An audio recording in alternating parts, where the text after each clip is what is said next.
करते हैं, सहायता करते हैं, सन्मार्ग दिखाते हैं, भक्ति का रास्ता दिखाते हैं, वरदान की पूर्ति करते हैं। और यूं कह लो कि नवों प्रकार का जो रस है वो भगवान ही है। कभी करुण रस की उत्पत्ति करते हैं, कभी मधुर रस की उत्पत्ति करते हैं, कभी आश्चर्य, कभी विभत्स, कभी रौद्र। इन सभी रसों में रसो वै सह, ये रस रूपी परमात्मा ये लीला कर रहे हैं। आयो चले किसी तरह यशोदा जी को समझाया, कहा चिंता मत करो मां। ये एक बार भी भगवान ने नहीं कहा कि मैं आऊंगा, क्योंकि भगवान झूठ, भगवान ने एक बार नहीं कहा मैं वापस आऊंगा, मगर ये बार बार कहा मां मैं तुम्हारा हूं और तुम मेरी हो, तुम और मैं अलग अलग नहीं हूं, चिंता किसी बात की मत करना। कृष्ण तो सारे संसार का है, तुम्हारा भी है। और सुनो, जो सारे संसार का है वो किसी एक का नहीं हो सकता। मेरी बात समझो, बहुत गंभीर है ये बात। जो सारे संसार का है वो किसी एक का, सारा संसार उन्हीं का है, वो सारे संसार के हैं। ऐसा कहकर रथ पर चढ़े और अक्रूर जी लेकर चले ही थे। रास्ते में परम भक्त जिन गोपियों के बीच में भगवान ने माखन चोरी की है, जिन गोपियों के बीच में भगवान ने क्षीर हरण किया है, जिन गोपियों के बीच में भगवान गोमूत्र को लगा लगा के खेले हैं, गोबर लगा लगा के शरीर में खेले हैं, बिना किसी प्रकार की चिंता किए जिन गोपियों ने भगवान श्री कृष्ण को अंकस्थिते पिदयिते किमपि प्रलापा, अपनी गोद में बिठा करके जिनके मल को साफ किया, जिनके गोबर को साफ किया, पुत्रवत, पतिवत, स्नेहवत सारे रिश्ते नाते केवल और केवल गोपियों के कृष्ण से ही थे। वो कृष्ण आज यहां से मथुरा की ओर जा रहे हैं। ऐसी सूचना पाई तो विद्वानों ने कहा, ऐसा मैंने विद्वानों से सुना है कि विद्वानों ने कहा कि राधा जी समेत अन्य जितनी भी गोपियां थी वो सब रथ के नीचे आगे लेट गई। कहने लगी रथ अगर जाएगा तो मेरे ऊपर से जाएगा, वरना जाएंगे नहीं। कन्हैया नहीं जाएंगे। ओहो, प्रेम में ही जिद होती है। जहां जिद हो वही प्रेम है, और जहां जिद ना हो केवल मानते रहो वो प्रेम नहीं। जहां जिद है, इसी को तो कहते हैं भगवान से जिद कर सकते हो भैया, भगवान से जिद करने का अधिकार है।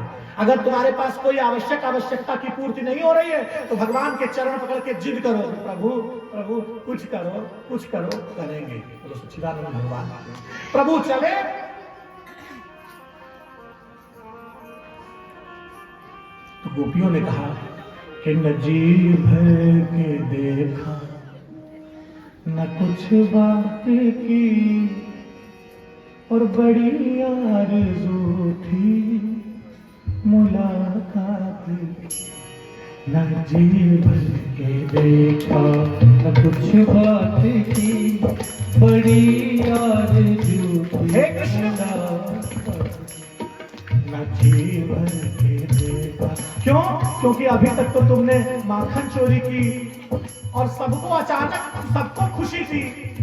अभी तक तो ऐसे लग रहा था जैसे मुझमें तुमने कोई भेद नहीं है, तुम कहीं नहीं जा सकते, तुम मेरी ही संपत्ति हो। गोपियों ने मानो एकाधिपत्य की भावना से ये कहा कि हे केशव तुम मात्र ही मेरे हो। जी भर के देखा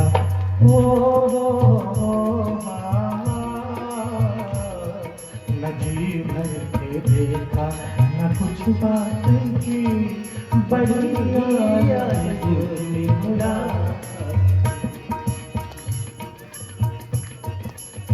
गोपियों ने रुदन किया, रोने लगी। भगवान ने समझाया, भगवान रथ से उतरे और गोपियों को जानते हो क्या समझाया भैया?